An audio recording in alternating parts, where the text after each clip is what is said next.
नमस्कार। आप देख रहे हैं आपका हरकारा और मैं नवीन हूं।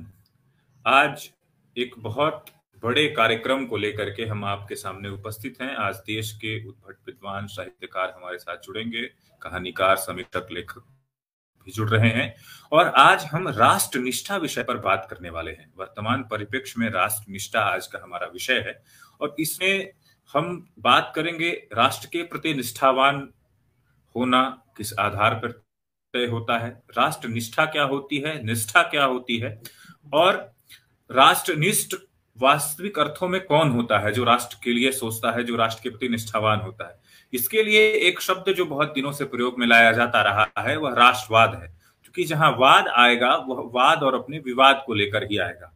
तो निश्चित तौर पर इसलिए हमने इसको राष्ट्रनिष्ठ शब्द दिया है और राष्ट्रनिष्ठा का प्रयोग किया है। आज राजकुमार शुक्ल अध्ययन एवं अनुसंधान केंद्र मोतिहारी के आयोजन में यह कार्यक्रम आज 1 घंटे संचालित होगा और हम देश भर से जो विद्वान हैं, आज हमारे साथ आप स्क्रीन पर देख रहे हैं डॉक्टर रमा सिंह जी को, डॉक्टर प्रेम तन्मय जी को, डॉक्टर हरि व्यास जी को और डॉक्टर साकेत रमन जी को। आज देश भर के अलग अलग हिस्सों से जुड़े हैं। मैं सबसे पहले आपके समक्ष रमा सिंह जी का परिचय रखता हूं। भारत में कविता को जानने वाले अगर लोग हैं, जो कविता क्या है, कैसे है और किस तरीके से लिखी जाती है, या फिर उससे जुड़ी हर पहलू पर आप विषय विशेषज्ञ हैं। आप अभी केंद्रीय हिंदी समिति राजभाषा मंत्रालय भारत सरकार की नामित सदस्य हैं और उसके साथ ही उत्तर प्रदेश हिंदी संस्थान द्वारा आपको साहित्य भूषण सम्मान प्राप्त हुआ है और देश के विभिन्न साहित्यिक संस्थाओं व सरकारी विभागों द्वारा महादेवी सम्मान, भवानी प्रसाद मिश्र सम्मान, शिवमंगल सिंह सुमन सम्मान, महाप्राण निराला सम्मान और इस तरह से एक बड़ी श्रृंखला है सम्मानों की जिससे आप विभूषित हुई हैं। आपका हरकारा और राजकुमार शुक्ल अध्ययन अनुसंधान केंद्र की ओर से आपका हार्दिक स्वागत है। इसके साथ ही हमारे साथ डॉक्टर प्रेम तन्मय जी जुड़े हैं। डॉक्टर प्रेम तन्मय जी, आप यूं समझिए कि डॉक्टर साहब जो मूलतः तो फिजिशियन सर्जन कह सकते हैं, सर्जन हैं, लेकिन साहित्य की रुचि में 3 उपन्यास के लेखक हैं और स्वतंत्र लेखक हैं, कहानीकार हैं, कविताएं, गजल, गीत वगैरह लिखते हैं। आज डॉक्टर साहब का आपका हरकारा राजकुमार शुक्ल अध्ययन अनुसंधान केंद्र की ओर से हार्दिक स्वागत है। इसके साथ ही हमारे साथ राजस्थान से वरिष्ठ मीडिया प्राध्यापक, कहानीकार, लेखक, समीक्षक डॉक्टर हरि व्यास जी जुड़ रहे हैं। हरि व्यास जी का भी बहुत बहुत स्वागत है। इसके साथ हमारे साथ विशेष रूप से राजकुमार शुक्ल अध्ययन अनुसंधान केंद्र के संरक्षक, आचार्य भरत मुनि संचार शोध केंद्र के समन्वयक डॉक्टर साकेत रमन जी जुड़ रहे हैं। डॉक्टर साकेत रमन जी का बहुत बहुत स्वागत है। यह विषय हमारा वर्तमान समय में राष्ट्रनिष्ठा है और सब विषय प्रवेश के लिए मैं डॉक्टर साकेत रमन जी को आमंत्रित कर रहा हूँ। डॉक्टर साकेत रमन।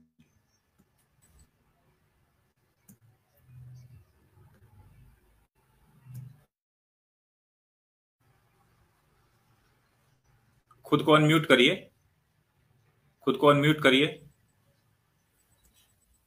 धन्यवाद, आपका बहुत बहुत आभार नवीन तिवारी जी और राजकुमार शुक्ल अध्ययन एवं अनुसंधान केंद्र मोतिहारी के तत्वावधान में आयोजित वर्तमान परिप्रेक्ष्य में राष्ट्रनिष्ठा विषयक इस ई परिचर्चा में हमारे बीच उपस्थित अपना आशीर्वचन, अपना स्नेह और अपना बौद्धिक विमर्श देने के लिए उपस्थित परम आदरणीय डॉक्टर रमा सिंह जी, हमारे बीच ख्यात कवि, लेखक, कहानीकार डॉक्टर हरिदास व्यास जी, हमारे बीच उपस्थित स्वतंत्र लेखक, कहानीकार, मूर्धन्य समीक्षक डॉक्टर प्रेम तन्मय जी, आप सभी को और नवीन तिवारी जी, आप सभी को सादर प्रणाम करते हुए, सादर व आप सभी का अभिनंदन और वंदन करते हुए वर्तमान विषय प्रवेश का दायित्व तो मुझे मिला है और वर्तमान परिप्रेक्ष्य में राष्ट्र निष्ठा को व्याख्यायित करना, राष्ट्र निष्ठा की समीक्षा करना, उसको रखना स्वयं में बड़ा ये गौरवान्वित और प्रीतिकर प्रसंग है कि मुझे ये दायित्व प्रदान किया गया है, मुझे ये दायित्व मिला है। इस हेतु आप सभी का आभार। जो राष्ट्र निष्ठा और राष्ट्र निष्ठता का, राष्ट्र का जो बोध है, राष्ट्र बोध भारतीय संस्कृति का मौलिक गुण है, भारतीय संस्कृति की मौलिक विशेषता है, भारतीय संस्कृति की सनातनता है, इसका स्वभाव है। जिस हम राष्ट्रबोध और राष्ट्र निष्ठता की बात के लिए पर विमर्श के लिए आज यहाँ उपस्थित हैं, उस राष्ट्रबोध और उस राष्ट्र निष्ठता को हमारे वैदिक साहित्यों में जो हमारे सबसे प्रामाणिक और मौलिक ग्रंथ हैं, यजुर्वेद में, यजुर्वेद के 9वें अध्याय में यह कहा गया कि वयम राष्ट्रे जागृयाम पुरोहिता, हम पुरोहितों का, मतलब पुरोहितों से तात्पर्य किसी पूजा पाठ कराने वाले व्यक्ति से नहीं है, पुरोहितों से तात्पर्य समाज के वैसे समस्त बौद्धिक जनों से है जो समाज का पथ प्रदर्शन करते हैं, राष्ट्र को एक दिशा दिखाते हैं। तो वयम राष्ट्रे जागृयाम पुरोहिता, यह हमारा जो ध्येय वाक्य है यजुर्वेद का, जिसकी चर्चा यजुर्वेद के 9वें अध्याय में हुई है, तो उसके माध्यम से जो राष्ट्र भाव है, राष्ट्र भाव भारतीय संस्कृति का मूल है। भारत जिसको आर्यावर्त, जम्मू खंड, जम्मूद्वीप भारत के रूप में जाना जाता है, ये केवल एक भौगोलिक सीमा रेखा का परिचायक नहीं है। भारत एक सांस्कृतिक सामाजिक सीमा रेखा का परिचायक है, जिसमें भारतीय तत्व, जिसमें भारतीयता जो है इसके मूल में है, इसकी मौलिक विशेषता है, भारत का मौलिक चरित्र है। जब आप सभी, हम सभी ये ध्यातव्य करते होंगे कि हम अपने जीवन में हम सभी किसी न किसी कर्म कांड और पूजा पाठ से जुड़े रहे हैं अपने जीवन में, तो जब कोई ब्राह्मण, कोई पुरोहित जब संकल्प कराता है, तो संकल्प के जो मौलिक, जो प्रारंभिक शब्द हैं, उसकी शुरुआत होती है आर्यावर्ते भारत खंडे, मतलब कि भारत को आर्यावर्तिक देश का एक जो है अनुभाग के रूप में लिया गया है हमारे वैदिक साहित्य में, हमारे मौलिक साहित्य में। वहां से ये जो राष्ट्र भाव, ये जो राष्ट्र चिंतन हमारे वैदिक साहित्य से उपनिषदों तक, मीमांसा तक, पुराणों तक होते हुए, और एकमेव भारत, एक अखंड भारत, एक विस्तृत भारत की जो अभिधारणा, जो अभिकल्पना, जो सिद्धांत था, वो आचार्य चाणक्य के अखंड भारत के स्वप्न के साथ ही वो प्रस्फुटित होता है, वो विस्तृत होता है। और जब चंद्रगुप्त के साम्राज्य की आप सीमा रेखा के आधार पर अगर भारत का मूल्यांकन करें, तो वो पूरी एक सीमा रेखा, फिर चंद्रगुप्त के बाद जो है अशोक, अशोक के बाद समुद्रगुप्त, एक पूरा जो भारतीय राष्ट्र है उसका ये विस्तार था, भारतीय राष्ट्र का ये मूल था। भारतीय राष्ट्र यहां तक जो है एक पूरे क्षेत्र, इसीलिए इसको भारतीय, इस पूरे क्षेत्र को भारतीय उपमहाद्वीप कहा जाता है, जहां भारतीय तत्व है, जहां राष्ट्रबोध है, जहां राष्ट्र निष्ठा है, राष्ट्र चेतनता है, राष्ट्र प्रेम है, जो यहाँ की मौलिक विशेषता है। हालांकि विश्व के अन्य देशों में भी, और जो वेस्टर्न अगर फिलॉसफी की हम बात करें, तो एथेंस और स्पार्टा के जो नेशन स्टेट्स थे, वहां से उनके लिए जो वो जिस राष्ट्रवाद की बात करते हैं, वेस्टर्न जो राष्ट्रवाद है, हमारा जो है राष्ट्रवाद नहीं है, क्योंकि वाद का हमेशा प्रतिवाद होता है, लेकिन जो हमारा राष्ट्र तत्व है, जो हमारी राष्ट्र धर्मिता है, वो किसी वाद की मोहताज नहीं है, क्योंकि उसके लिए कोई प्रतिवाद नहीं है। ये प्रेम पे आधारित है, ये समरसता पे आधारित है, ये समन्वय और सौहार्द पे आधारित है।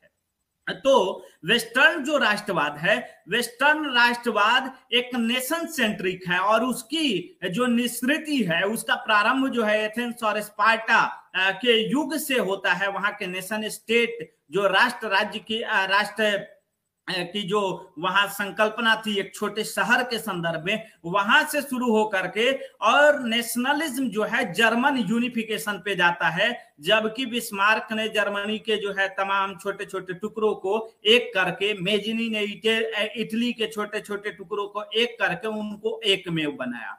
लेकिन उनका जो वाद था वो हमेशा जो है तर्क पे आधारित था, प्रेम पे आधारित नहीं था, सामाजिक समरसता पे आधारित नहीं था, वो एक प्रशासनिक संरचना थी विश्व को जीतने के लिए, खुद को सशक्त बनाने का एक जो स्वार्थ पर आधारित एक गठबंधन था। वो राष्ट्र जो वेस्टर्न राष्ट्र का कंसेप्ट है, भारतीय राष्ट्र का कंसेप्ट किसी स्वार्थ पे आधारित गठबंधन के रूप में नहीं है, ये प्रेम पे आधारित एक अवकल्पना के रूप में, प्रेम और सौहार्द पे आधारित, समन्वय और समरसता पे आधारित एक अभिकल्पना के रूप में, एक सिद्धांत के रूप में है।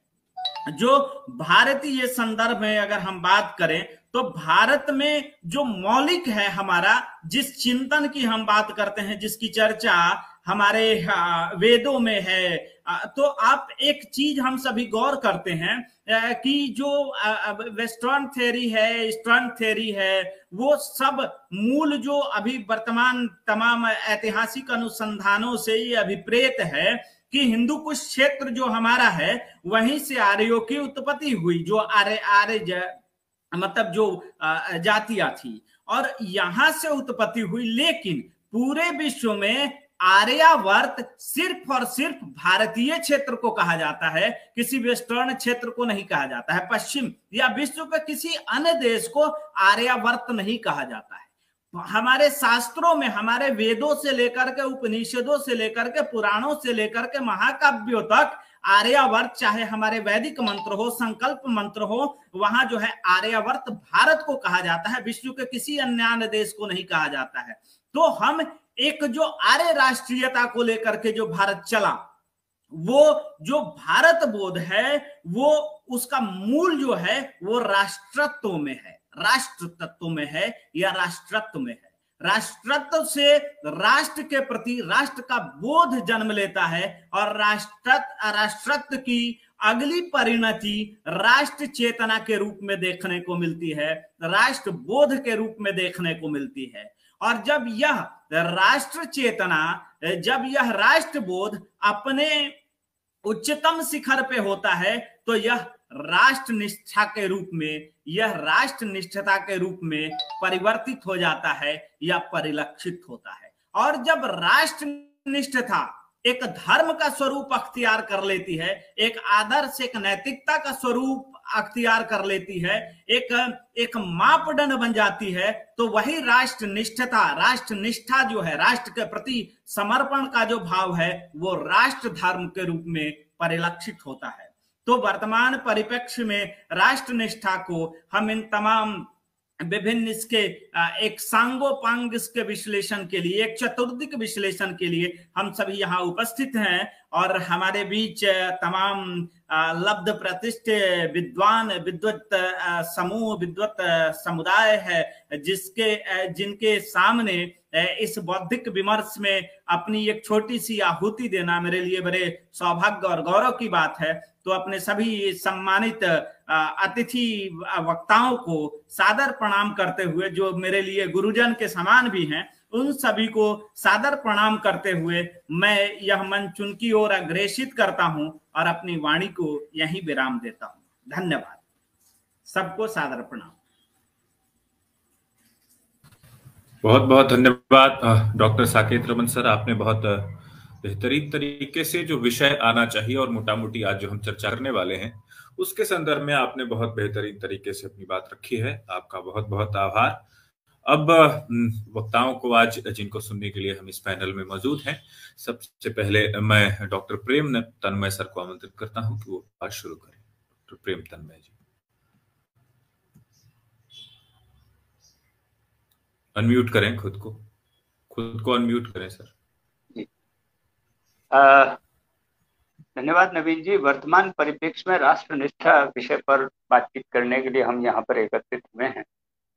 निसंदेह आज का जो वर्तमान परिप्रेक्ष्य है उसमें 4 शब्दों पर खास तौर से बात की जा सकती है, जिसमें राष्ट्र, राष्ट्रीयता, राष्ट्रवाद और राष्ट्रनिष्ठा, ये 4 शब्द हैं।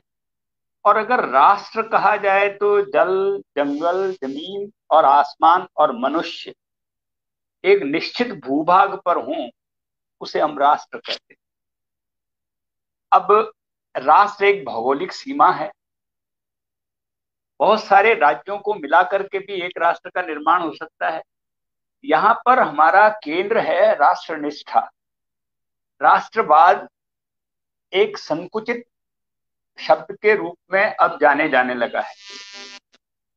जैसा कि अभी आपने जैसा कि कहा डॉक्टर साकेत रमन जी ने, और आगे जो बात करेंगे डॉक्टर रमा सिंह और डॉक्टर हरदास व्यास जी, तो मैं यहाँ पर ये कहना चाहता हूँ कि अगर मैं राष्ट्र निष्ठा की बात करूं तो देखिए कि वर्तमान में जितनी दलगत राजनीति है,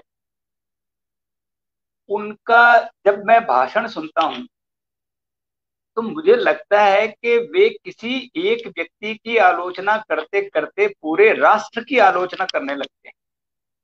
उनको ये पता नहीं लगता है कि राष्ट्र की निष्ठा अलग चीज है और किसी व्यक्ति की आलोचना अलग चीज है।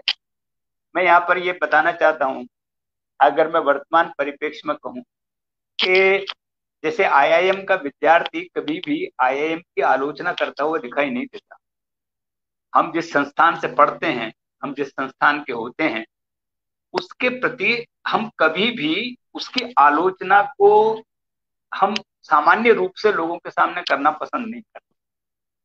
मुझे लगता है कि घर की बात घर में रहनी चाहिए। ये बात सार्वजनिक करके दूसरे राष्ट्रों के सामने अगर आप अपने राष्ट्र की निष्ठा के विरुद्ध बात करते हैं तो ये मुझे कतिपय भी रुचिकर नहीं लगती और मुझे अच्छा नहीं लगता। अगर मैं भारत की बात करूं तो पूरे संसार में अगर भारत अपने ब्रांड के नाम से जाना जाए, मुझे जिस पे गर्व हो, अगर मैं ये बात कहूं कि दुनिया में कहीं नहीं है, वो यहाँ है।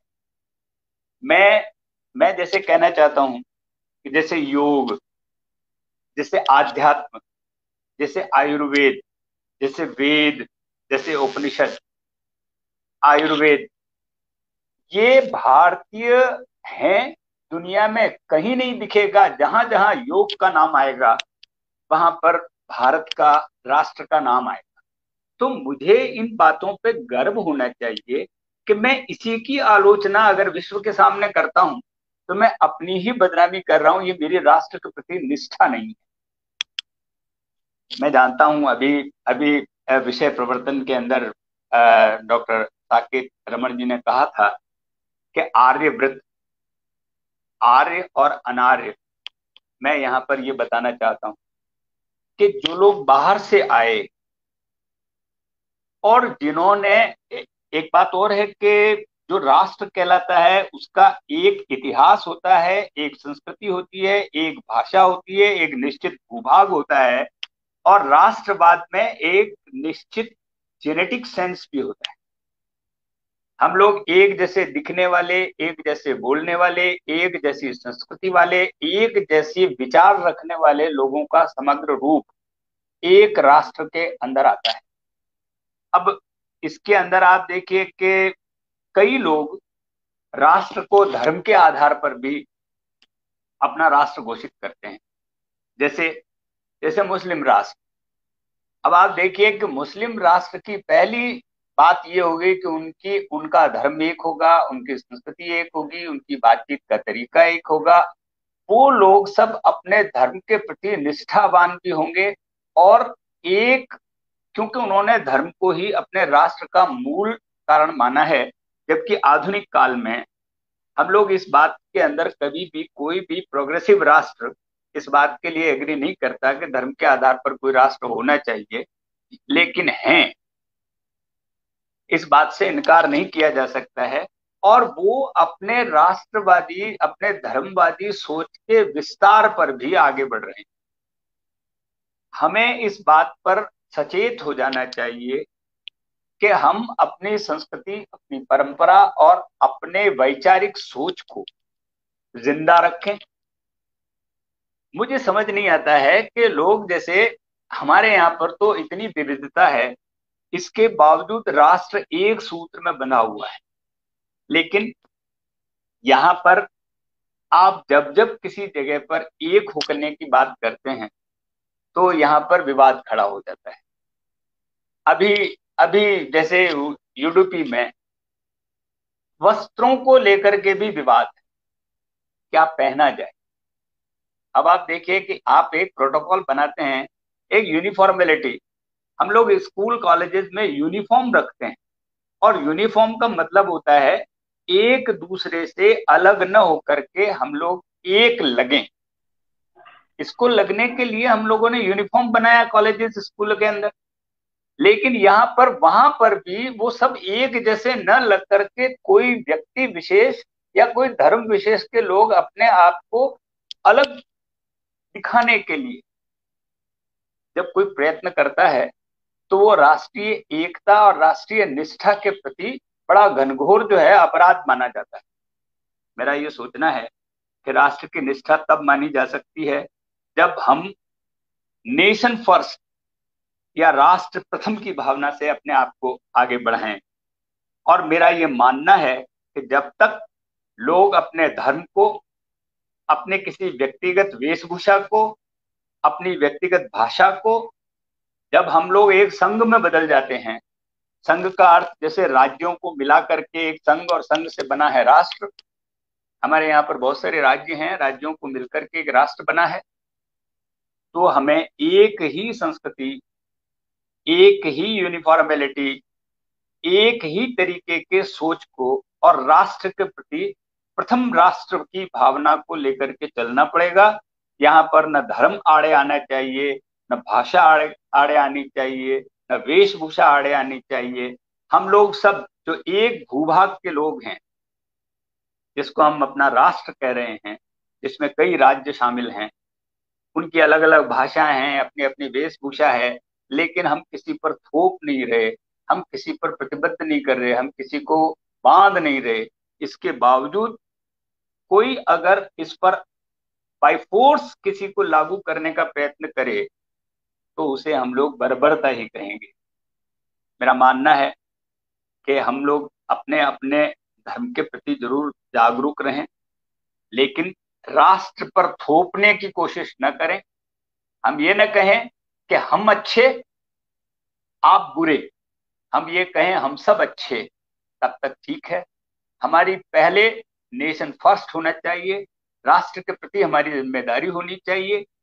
और मैं तो ये सोच रहा था कि हम लोग विमर्श करेंगे, एक एक व्यक्ति न बोल करके। यदि अलग अलग विचार आते रहें और उसके बाद में हम उस बात पर अपनी बात आगे कहें, तो ज्यादा अच्छा रहेगा। मैं जहां तक सोचता हूँ, मैं अन्य विचारों को भी सुनूं और उसके बाद में भी अपनी बात कहूं। तो मैं यहाँ पर इस बात पर अपने आप को रोक रहा हूँ, और मैं ये चाह रहा हूँ कि अन्य जी लोग भी बोलें, उसके बाद में हम एक विमर्श की तरह रखें। एक व्यक्ति का बिल्कुल मोनोलॉग की बिल्कुल बजाय बिल्कुल। हम लोग बातचीत के अपना अंदर कॉन्सेप्ट करेंगे, भी यही ज्यादा है। अच्छा रहेगा। विषय हाँ प्रवेश के बाद अपना कॉन्सेप्ट भी यही है कि शुरुआती 4-5 मिनट आपको बातचीत रखनी है, हाँ उसके हाँ बाद हाँ। फिर हम लोग तो विषयवार जो है मैं अपनी मैं बस आपसी परिचर्चा इसी करेंगे, आधार पर और उसके मैंने बाद अपनी फिर बात दर्शकों के कही। सवाल जो होंगे वो, जी, बिल्कुल दर्शकों के बिल्कुल। सवाल भी मैं होंगे, उस चाहता पर भी हूँ कि चर्चा आगे करेंगे। आप इस विषय को आगे बढ़ाएं। जी धन्यवाद। जी। डॉक्टर हरि व्यास जी। जी नमस्कार रमा दीदी, साकेत रमन जी, प्रणाम करता हूँ। प्रेम भाई, नवीन जी, आप सभी का स्वागत। और प्रेम भाई के साथ अक्सर ये होता है कि हम दोनों जो बात कहने वाले होते हैं, जो पहले बोलता है वो कह जाता है। अब जिसको बाद में बोलना है वो अपना सोचे। तो मैं अब इस विषय को बिल्कुल अलग ही ले लेता हूँ। मेरी तो तैयारी में एक तरफ रखता हूँ।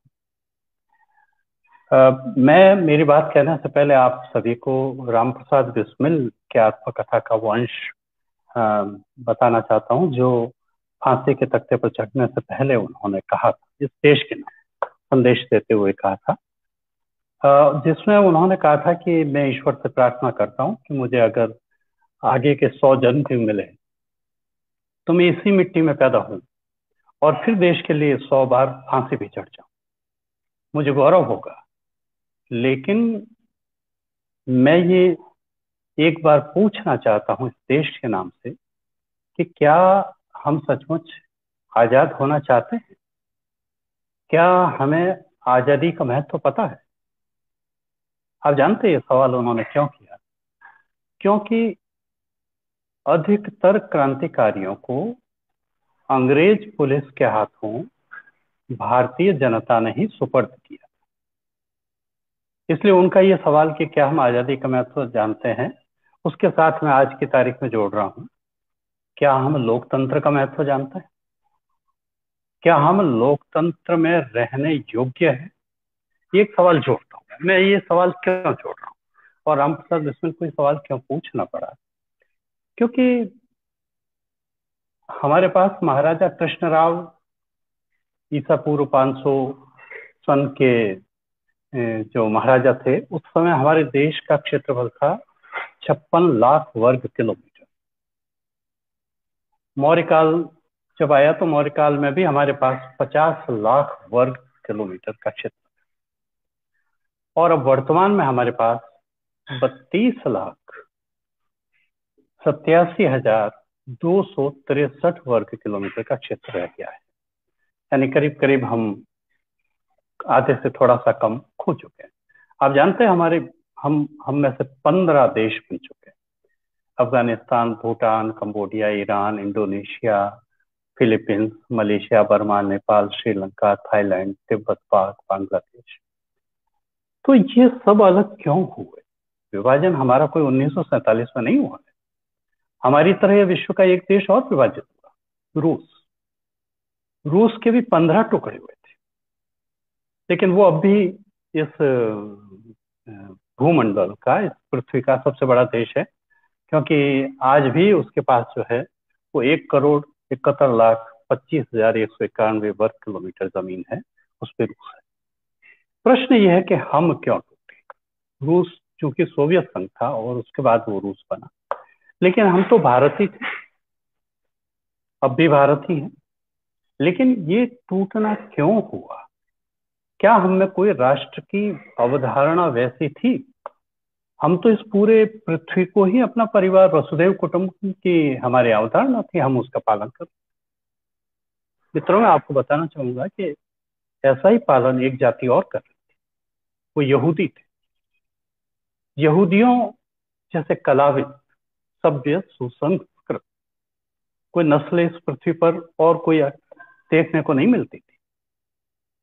लेकिन उन्हीं यहूदियों को उन्हीं की अपनी जमीन से खदेड़ दिया गया, और इतिहास गवाह है 100 वर्ष तक वे इस पृथ्वी पर भटकते रहे अपना देश स्थापित करने के लिए, और अंततः इजराइल में जाके उन्होंने कब्जा किया और इजराइल को अपना देश बनाया। और वो आज तक भी अपनी उस जमीन के लिए लगातार फिलीपींस से ही नहीं, बहुत से देशों के साथ लड़ रहे हैं, घिरे हुए हैं दुश्मनों से, वो पीछे से हम घिरे हुए। इसलिए सवाल यह है कि अगर हमारे यहाँ ये राष्ट्र की भावना होती जो हम मानते रहे, वह समय के उपयुक्त अगर सही होती, तो हमारे 15 टुकड़े नहीं होते। जो हमने यजुर्वेद से लिया है वो आदर्श, लेकिन हजारी प्रसाद द्विवेदी एक बात कहते हैं कि अपने सिद्धांतों को, अपनी मान्यताओं को, अपने रिवाजों को समय समय पर जांचते रहिए, परखते रहिए, और वे अब कितने अनुकूल है, उसमें संशोधन की कोई जरूरत हो तो संशोधन कर लीजिए।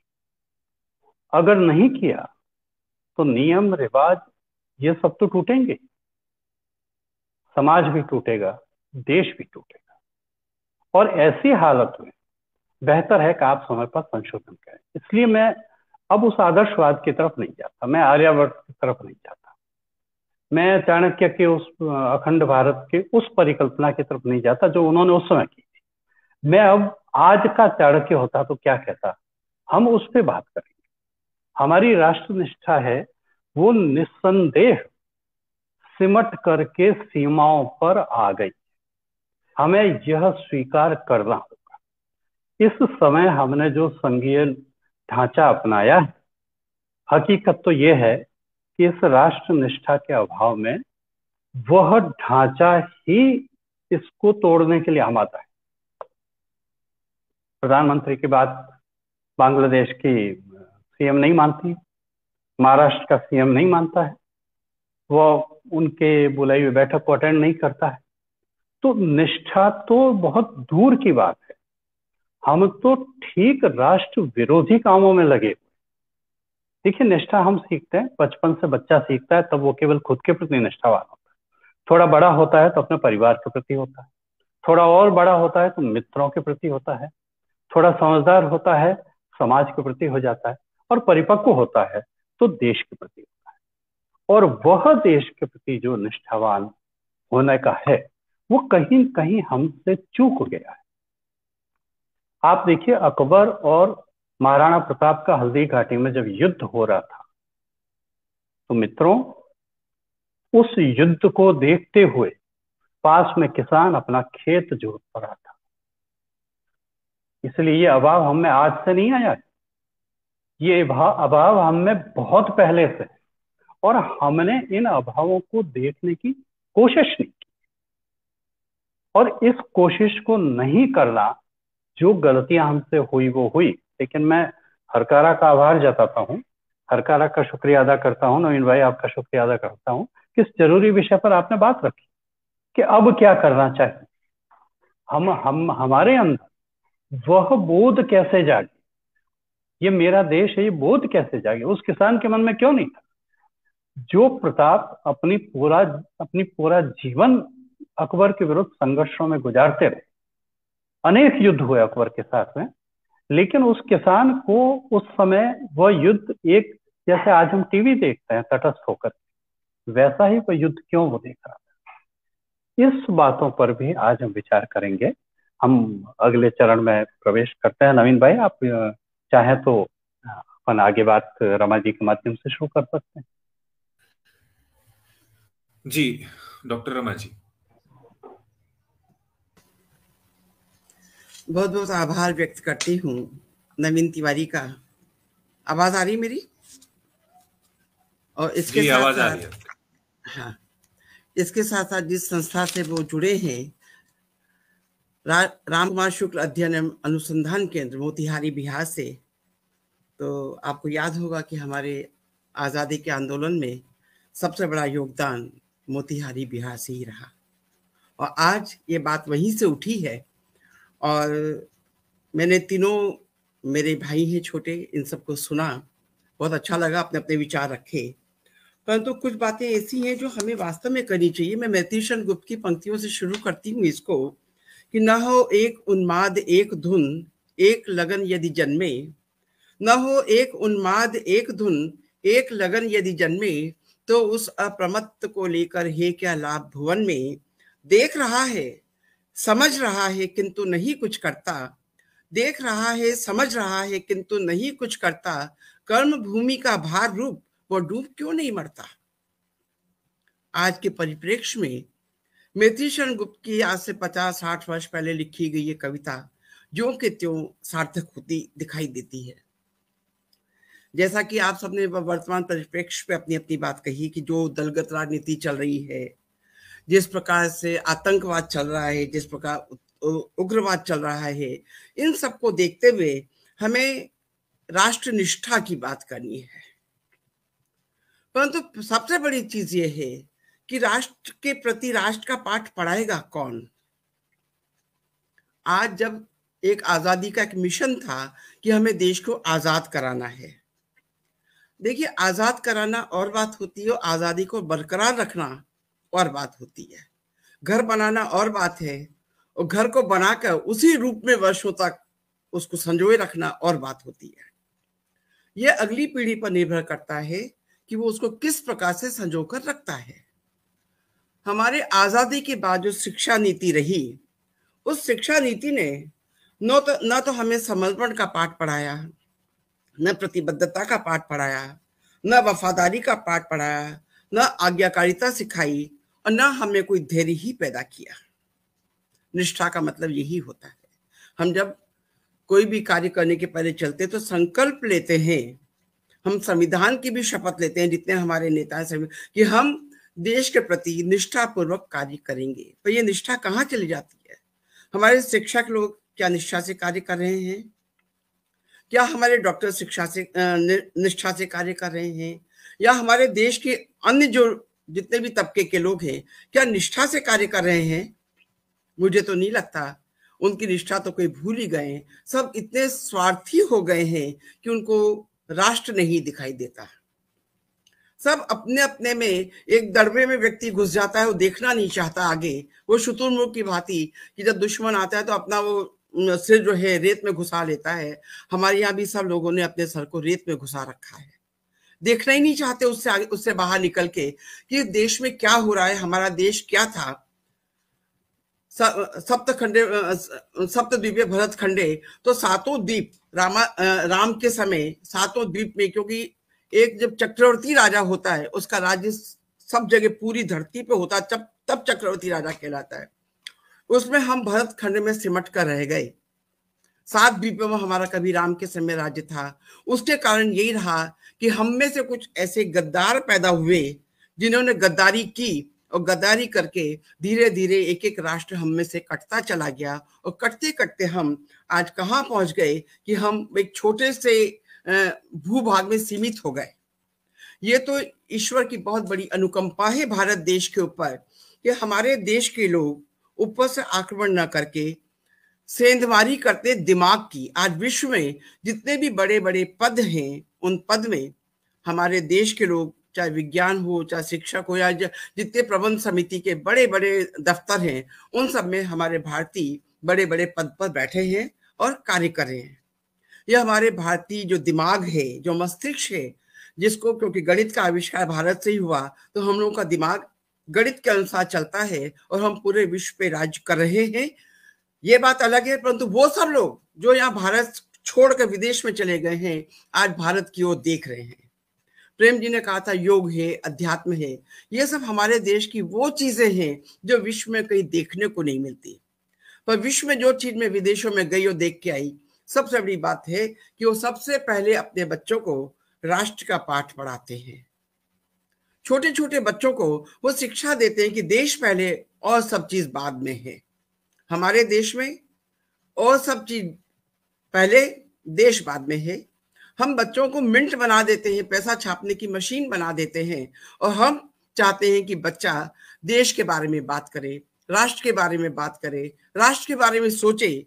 पर हमारी सरकार ने शिक्षा में कहीं रखा ही नहीं। उसको सिर्फ ये कहा तुम पैसा बनाने की मशीन हो, तुम सिर्फ पैसा बनाओ और देश को दिए जाओ, बाकी और सब हम देख लेंगे।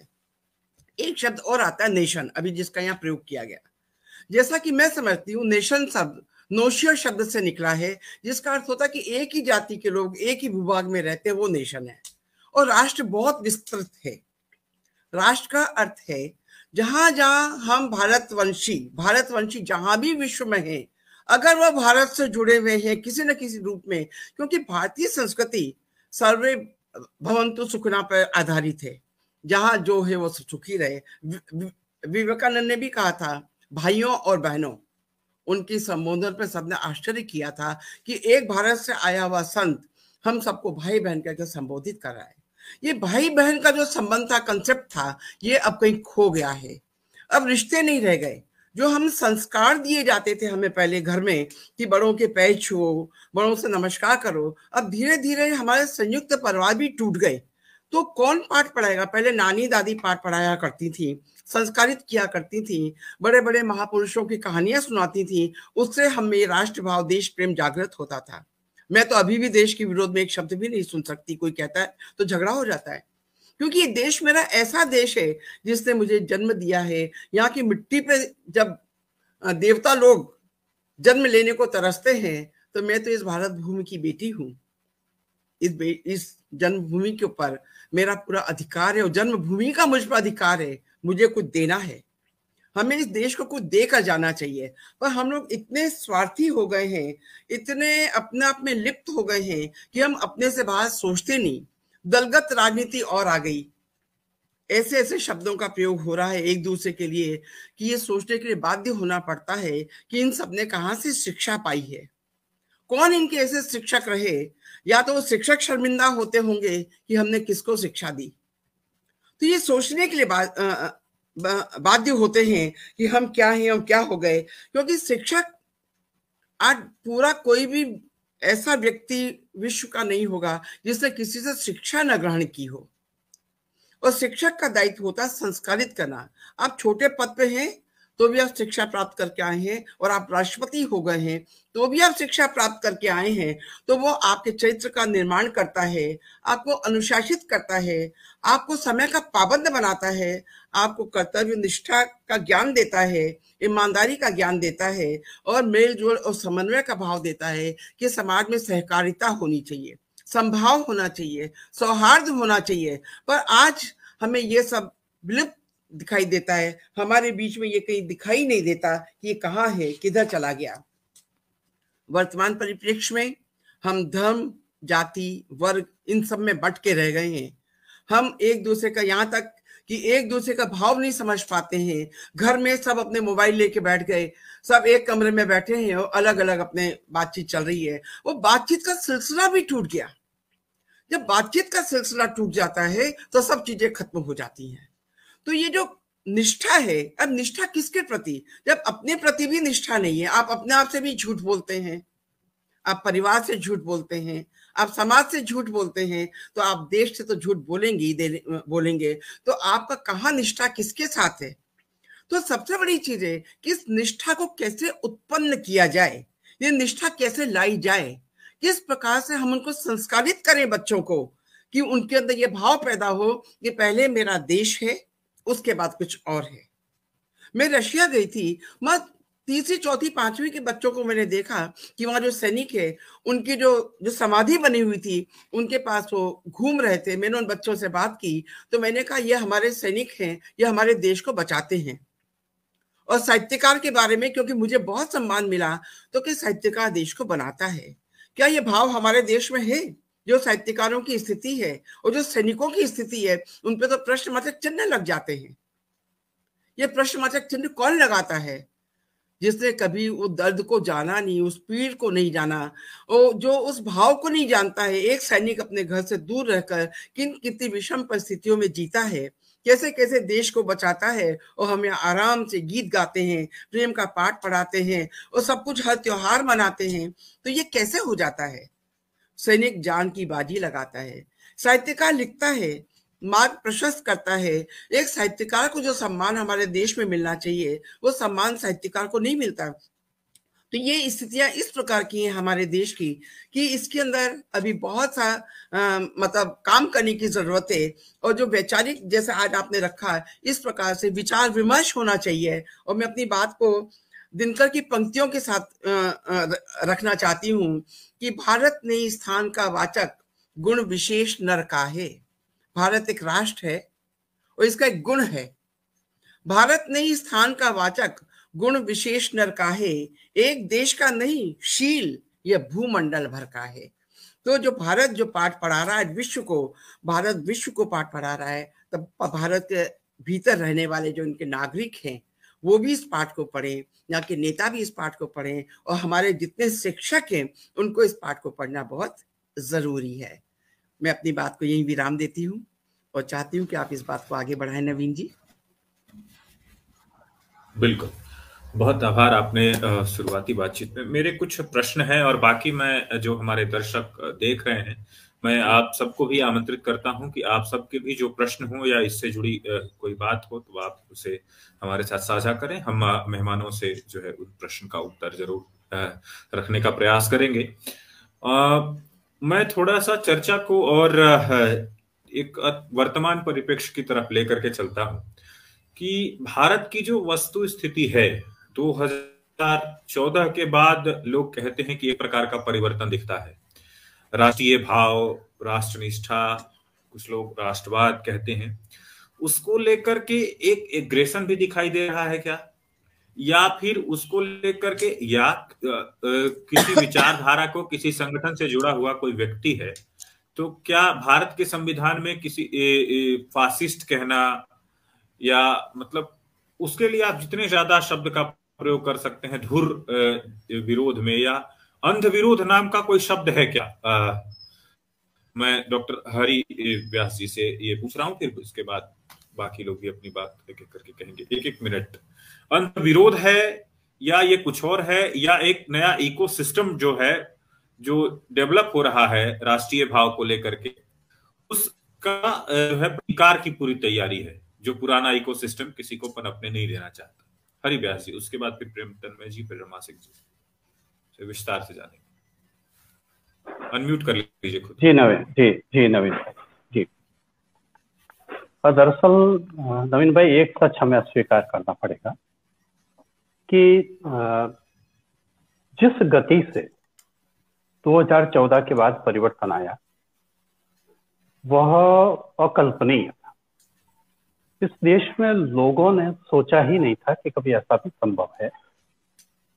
अब ये तो एक इसका बहुत सकारात्मक पक्ष हुआ, लेकिन इसका एक दूसरा पक्ष उन लोगों का था जिन्हें लगा कि हमारा अस्तित्व अब नहीं बचेगा। अब जब सब कुछ कर लिया, अगर मैं कहूं कि मेरी सारी बात प्रेम तन्मय ने कह दी, अब मेरे पास कुछ नहीं बचा, तो मैं क्या करूंगा?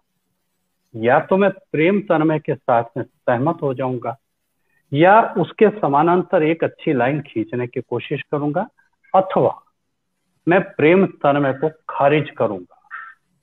और दिक्कत यह है कि खारिज करने के भी अच्छे तरीके हो सकते। कुतर्क, आधारहीन, सिद्धांतहीन जब बातें होने लगे तो आप समझ लीजिए कि यह दोष इनका नहीं है जो ऐसा कर रहे हैं, ये इनके डीएनए में आ चुका है। 12 वर्ष का एक युग होता है। 12 वर्ष में हमारे भीतर एक डीएनए में परिवर्तन की संभावना बनती है।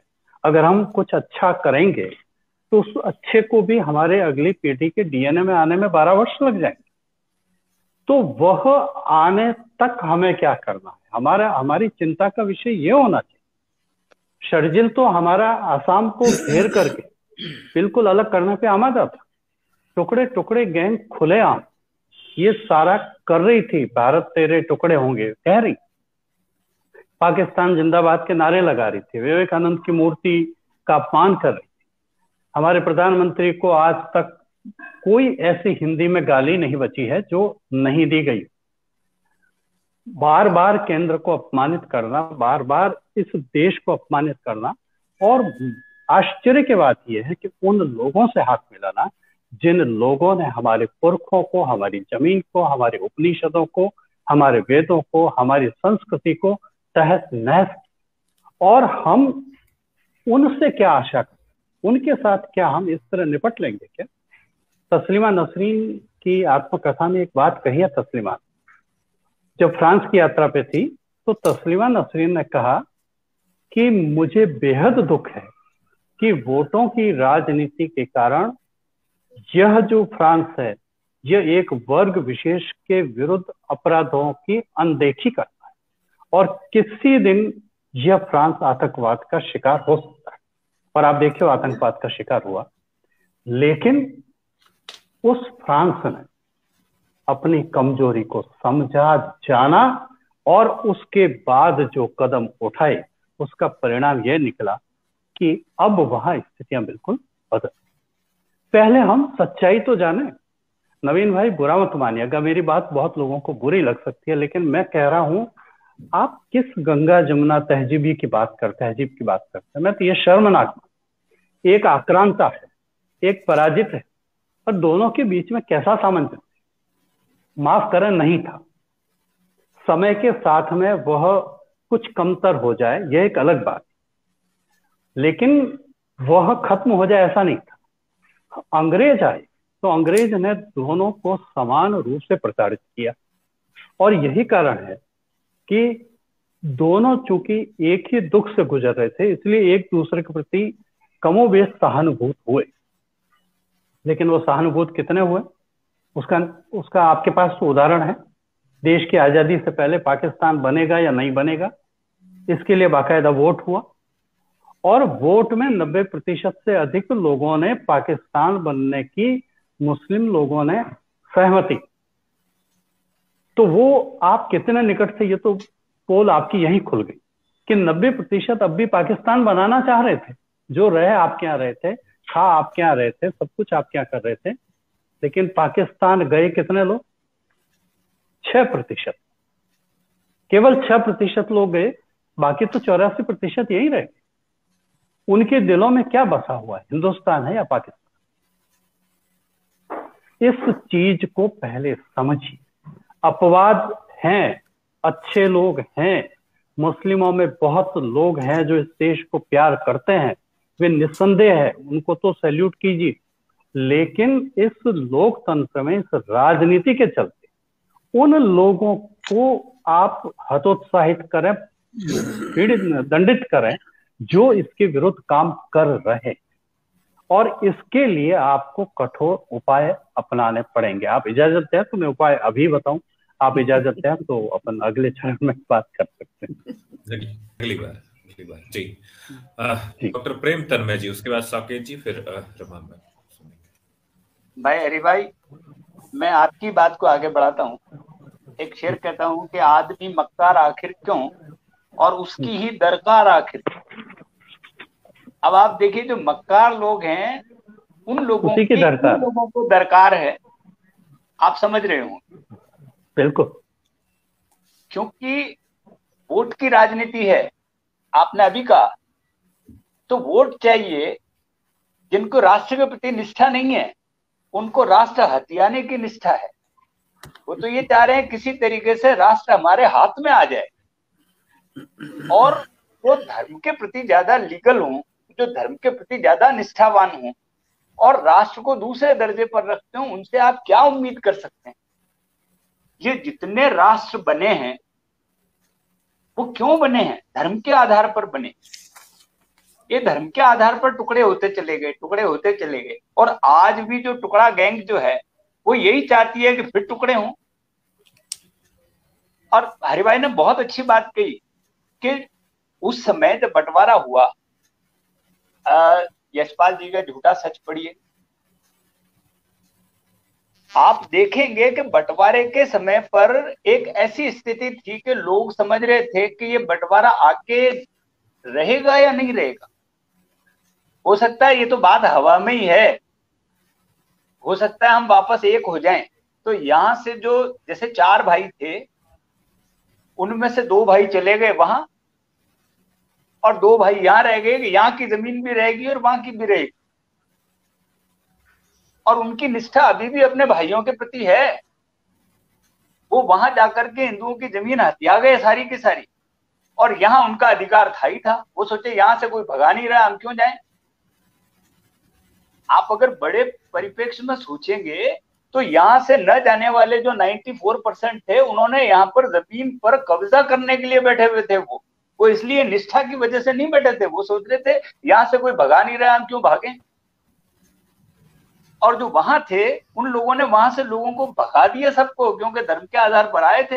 उन्होंने भगा करके मार मार के भगाया, और यहाँ पर उन लोगों को रहने की जगह तक नहीं बची। आप अगर झूठा सच पढ़ें, वो सच को भी जो झूठा सच का अर्थ यह है कि जिस सच को झूठा साबित करने की कोशिश की जाए, आपको सर्जरी करनी पड़ेगी यहाँ पर। और गद्दार को गद्दार कहने में बिल्कुल शर्म करने की जरूरत नहीं है। यहाँ जो तटस्थ लोग बैठे हैं ना, हमारे साहित्य की दुनिया में चालाक चुप्पी बहुत है। हरिदास जी, मैं तो आपकी बात ही सोचता रहता हूं और आप मेरी ही बात सोचते रहते हैं। हम लोग बिल्कुल एक दिशा में सोचते हैं।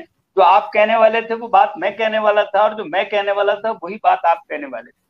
इन तटस्थ लोगों को सामने आना पड़ेगा। और जो साहित्यकार चुप्पी साध करके बैठे हैं, जिन्होंने साहित्य पढ़ा है बंटवारे का, वो भी चुप बैठे हैं, क्योंकि मक्कारी है उनमें। वो मक्कारी से चुप बैठे हैं। वो ये सोच रहे हैं कि सरकार बदल गई तो हमें सब सुविधाएं मिलेगी। अरे सुविधा नहीं है, राष्ट्र के प्रति निष्ठा का समय है ये। आप फिर बट जाएंगे, आपके इतने टुकड़े किए जाएंगे। और मैं तो अभी भी कह रहा हूं कि बारूद पर बैठे हैं हम। ये विस्फोटक स्थिति कभी भी खड़ी हो सकती है। हम लोग चुप बैठे हैं, वो भी चुप बैठे हैं। वो चुप्पी चालाक चुप्पी है। इस चुप्पी को समझें। ये चुप्पी मौन वाली या आत्म मंथन वाली चुप्पी नहीं है, ये चुप्पी चालाकी की है। इस चालाकी की चुप्पी को तोड़ना पड़ेगा। और मैं और हरिभाई तो बहुत बार इस बात को अंकित करते रहे हैं कि हम लोग उजागर करें सच्चाई, इतिहास पढ़ें और इतिहास को सामने रखें। 2014 से पहले का इतिहास लोगों से बचाया गया और अब इतिहास सामने लाया जा रहा है, तो लोग बौखला रहे हैं। वो लोग बौखला रहे हैं जिन्होंने इसको रोक करके रखा था। मैं अपनी बात और कहूंगा, लेकिन मैं ये चाहता हूं कि कभी और डॉक्टर सफेद सर। हाँ, धन्यवाद। धन्यवाद। जैसा कि हमारे वरिष्ठ अग्रजों ने कहा, हरिव्यास जी ने और डॉक्टर प्रेम तन्मय जी ने, जो हमारा इतिहास प्रेम तन्मय जी ने जो कहा, दिनकर जी ने उसी को कहा है, जो तटस्थ है समय लिखेगा उसका भी इतिहास। तो ये जो तटस्थ लोग हैं, जो न्यूट्रल हैं, वो किसी भी समाज के लिए सबसे ज्यादा घातक होते हैं। जो न इधर के हैं न उधर के हैं, ये पैरेलल लाइन वाले जो है, ये इनको अगर कहा जाए तो ये हीगल जिस यूटिलिटेरियन थ्योरी की बात करता था, ये उपयोगितावादी हैं, ये अपॉर्चुनिस्ट हैं, ये एक तरह से, और ठेठ में इनको कहें तो ये एक तरह से दलाल प्रवृत्ति के लोग हैं, जो अवसरों के हिसाब से अपना रूप और चोला बदल लेते हैं। और ऐसे लोगों से भारत ने, चाहे वो आंभिक कुमार जो भारत का पहला गद्दार था, चाहे जो है जयचंद, चाहे ऐसे तमाम जो लोग हैं, इस तरह का एक पूरा हमारा इतिहास रहा है। भारत, मैं अक्सर कहता हूं कि भारत कभी भारत से नहीं हारा, भारत अपने गद्दारों की वजह से हारा है। हमें हमेशा हमारे ही लोगों ने हराया है, नहीं तो किसी विदेशी आक्रांता में ना अलेक्जेंडर में वो कुव्वत थी, और ना गोरी में कुव्वत थी, और ना गजनवी ने, लेकिन हमें हमारे लोगों ने ही हराया है। और वर्तमान जब परिदृश्य में और परिप्रेक्ष्य में हम देखते हैं, भारतीय स्वतंत्रता के समय जो किया गया वो बहुत ही अधिक निंदनीय था कि एक पक्ष या एक मजहब या एक विचार पद्धति को मानने वाले अगर दो भाई हैं, उनमें नहीं पट रही है तो वो दोनों अलग अलग हो जाए, बहुत अच्छी बात है। लेकिन ये कौन सा तरीका है कि एक भाई हमारे घर में एक कोठली उसको भी दे दे, कि एक कोठरी में ये भी यही रहेगा, और एक अलग हिस्सा अपना ले लिया। तो इस तरह ये जो दंड, ये जो हमारे राजनेताओं ने और कुछ नेताओं ने तुष्टीकरण राजनीति से प्रेरित होकर के, और जिस तरीके से भारत को एक तरीके से एक जो है सेफ हाउस बना दिया कि यहाँ पे कोई भी आएगा, विश्व का भारत एक पहला देश है। आप यूरोप में चले जाएं, इंग्लैंड में चले जाएं, चीन में चले जाएं, चीन में जाके आप कन्फ्यूशियस को गाली नहीं दे सकते हैं। आप इंग्लैंड में चले जाएं, आप ब्रिटेन में चले जाएं, आप ईसा को गाली नहीं दे सकते हैं। जबकि ईसा, जिसका इतिहास 2000 साल पुराना है, जिसका कोई वजूद नहीं है, मोहम्मद साहब जो कि 500 ईस्वी में पैदा लेता है, कोई भी इस्लाम का व्यक्ति उसको गाली किसी इस्लामिक कंट्री में आप नहीं दे सकते, आप उनकी आलोचना भी नहीं कर सकते हैं। लेकिन ये भारत ऐसा देश है कि यहाँ हमारे ही लोग, हमारे राम, हमारे कृष्ण, हमारे जो धर्मगुरु हैं, हमारे जो आचार्य हैं, उनकी नुक्स और उनकी कमियां निकालने में लगते हैं। ये विश्व का अपने आप में अद्भुत देश है, और हमने समरसता के नाम पे, समन्वय के नाम पे, सर्वधर्म समभाव जैसे टर्म जो है हमने क्वाइन कर दिया अपने तुष्टीकरण की राजनीति को पोषित करने के लिए। और इस चक्कर में हमने इस देश को सबसे ज्यादा नुकसान पहुंचाया। हमारे साथ ही चीन स्वतंत्र होता है, और आज चीन का जो डेवलपमेंट देखिए, अगर फिजिकल डेवलपमेंट की हम बात करें तो चीन हमसे बहुत आगे। हम चीन से जो है, मतलब कि चीन को हम फॉलो नहीं कर पाए। तो चीन ने ऐसा क्यों किया? क्योंकि वहां ये जो टूचे लोग थे, ये जो टुकड़े टुकड़े गैंग थे, इनको डंडे मारे गए, और डंडे मार करके जो है इनको बंद किया गया, इनको भगाया गया। और जब तक ये टुकड़े टुकड़े मानसिकता के लोगों को आप सख्त कानून के माध्यम से नियंत्रित नहीं करेंगे, भारत का जो मौलिक विकास है, जो भारत का मौलिक चरित्र है, वो कभी वापस नहीं आएगा। जयचंदों से और आंभिक कुमारों से, गद्दारों से हमेशा सावधान रहिए, तभी भारत बचेगा। बहुत बहुत धन्यवाद। आगे मैं रमा दीदी डॉक्टर रमा सिंह जी, बहुत नया हो, आप अपने विचारों को बहुत अच्छी है, बहुत आनंद भी आ रहा है क्योंकि हम खुल के बात कर पा रहे हैं यहाँ पर। तो बात हो रही है कि इस समय वर्तमान परिप्रेक्ष्य क्या चल रहा है।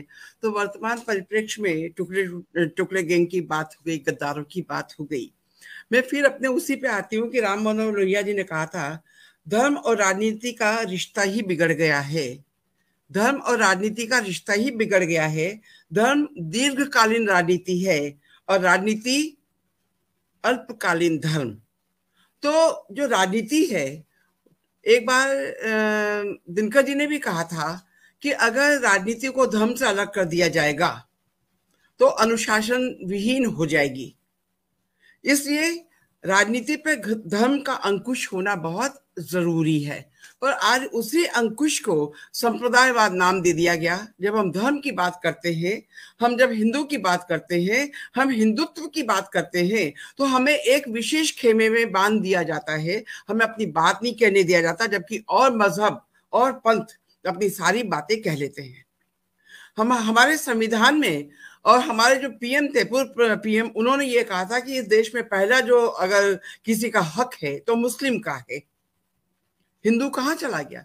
पूरे विश्व में एक हिंदू राष्ट्र भारत है जहां पर हिंदू रह सकता है, वरना सारे आपके क्रिश्चियन हैं, सारे आपके मुस्लिम हैं।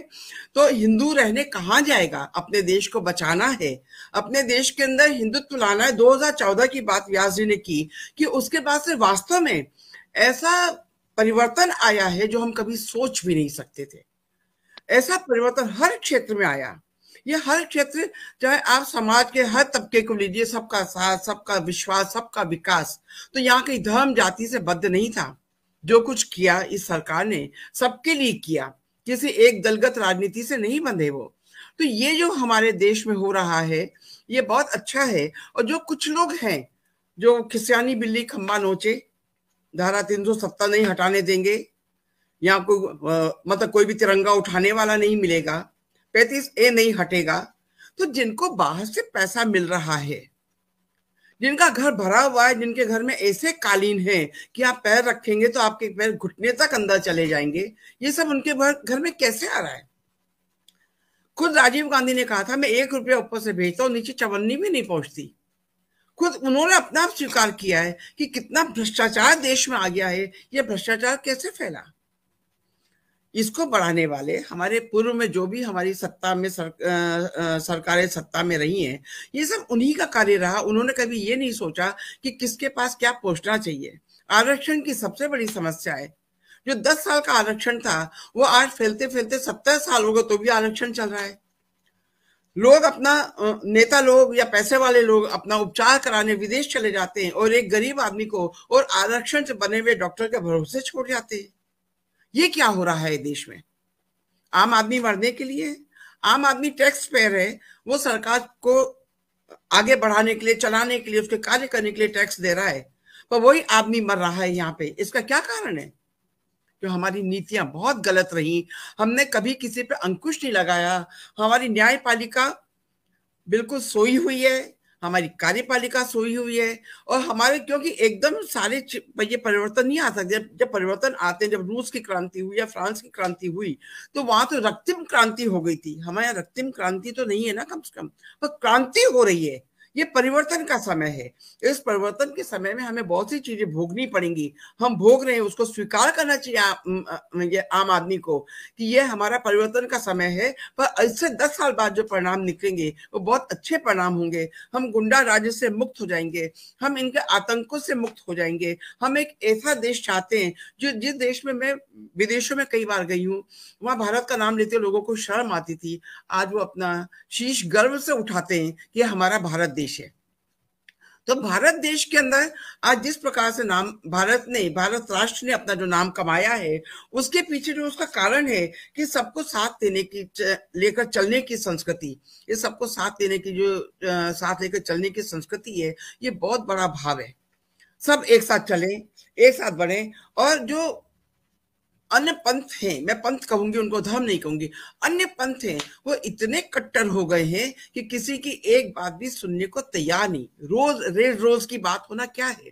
चाकू, छुरा, बंदूक, गोली, ये सब जो एकदम निकल आए हैं, ये कभी इस प्रकार से पहले हमने नहीं देखे थे। पर अब हम जो देख रहे हैं उसके अंदर, समाज के अंदर इतना पतन हो रहा है, वैचारिक पतन भी है। और जो जितने बुद्धिजीवी, तथा कथित बुद्धिजीवी हैं, जो झंडा उठाए घूम रहे बुद्धिजीवी का, वो सब सरकार का विरोध कर रहे हैं। क्यों? क्योंकि उनकी दाल नहीं गल रही है। अब उनकी जो पुस्तकें जो पहले लगाई गई थी वो हटा के भारतीय साहित्य का जो सनातन इतिहास है, जो विश्व का इतिहास है, जो शाश्वत हमारा धर्म है, उसका पाठ पढ़ाया जाएगा। जो वैदिक गणित, हमारे के गणित जिसने जीरो दिया था, जिसपे कंप्यूटर बना, आज वैदिक गणित वापस से पाठ्यक्रम में लाई जा रही है। हमारे संस्कृत को वापस से, जब जर्मनी संस्कृत को पढ़ा सकता है 5वीं 6वीं क्लास तक, वह आवश्यक है संस्कृत पढ़ना। हमारे देश में संस्कृत को उठा के तो लपेट के लाल कपड़े में ऊपर रख दिया गया। संस्कृत का पढ़ना बहुत जरूरी है, क्योंकि संस्कृत विश्व की अनेक भाषाओं की जननी है, इसलिए संस्कृत का पढ़ना बहुत जरूरी है। और संस्कृत से ही संस्कृति आती है, और संस्कृति से ही संस्कार मिलते हैं। तो इन संस्कारों का मिलना भी बहुत जरूरी है। मैं अपनी बात को यही समाप्त करती हूँ।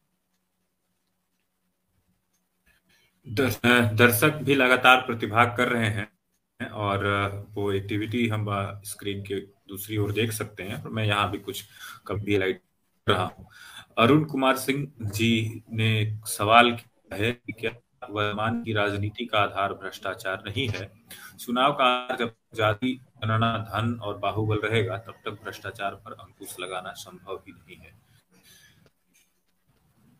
संक्षेप में अगर इसका जवाब देना हो तो डॉक्टर प्रेम जी, संक्षेप में इस सेकंड में इनके प्रश्न का उत्तर क्या होना चाहिए? मैं जैसे वर्तमान में भ्रष्टाचार, मैं जातिगत बात पर, भ्रष्टाचार तो एक व्यक्ति के अंदर सुविधा भोगी, सभी लोगों से उत्तर लेंगे। सुविधा भोगी लोग भ्रष्टाचार को बढ़ावा देते हैं।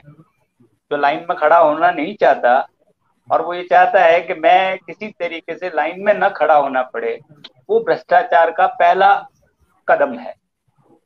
आप जहाँ बिजली का बिल जमा कराने जाएं और अगर लाइन में खड़ा होना नहीं चाहते, आप रेलवे स्टेशन पर जाकर लाइन से अंदर चढ़ना नहीं चाहते, वहीं से भ्रष्टाचार आरंभ होता है। तो भ्रष्टाचार सुविधा भोगी लोगों का भ्रष्टाचार को आगे बढ़ाने वाले लोग हैं। आम आदमी भ्रष्टाचारी नहीं है। भ्रष्टाचार ऊपर से नीचे की तरफ आ रहा है, नीचे से ऊपर की तरफ नहीं आ रहा। और अभी वर्तमान में भ्रष्टाचार पर बड़ा अंकुश लगा है। ये मैं बताना चाहता हूं कि अभी किसी राजनीतिज्ञ पर भ्रष्टाचार का आरोप लगाने से पहले उस व्यक्ति को 20 बार सोचना पड़ता है कि मैं भ्रष्टाचार का आरोप लगा रहा हूं, ये सही होगा या नहीं होगा। आजकल तो तुरंत कोर्ट केस खड़ा कर दिया जाएगा अगर भ्रष्टाचार का आरोप लगेगा तो किसी पर। भ्रष्टाचार के प्रति बहुत सतर्क है। लेकिन जब तक जाति के आधार पर वोट कास्ट करते जाएंगे, तब तक देश का निर्माण नहीं हो सकता है। जब तक आप राष्ट्र को प्रथम नहीं करेंगे, जब तक आप राष्ट्र को आगे रख करके मतदान नहीं करेंगे, तब तक उस मत का कोई अर्थ नहीं है। मेरा ये कहना है, ये इसका यही जवाब है कि बाहुबल भी होगा, चाहे वो धनबल भी होगा, लेकिन अगर राष्ट्र प्रथम होगा तो ये सब चीजों पर रोक लग जाएगी।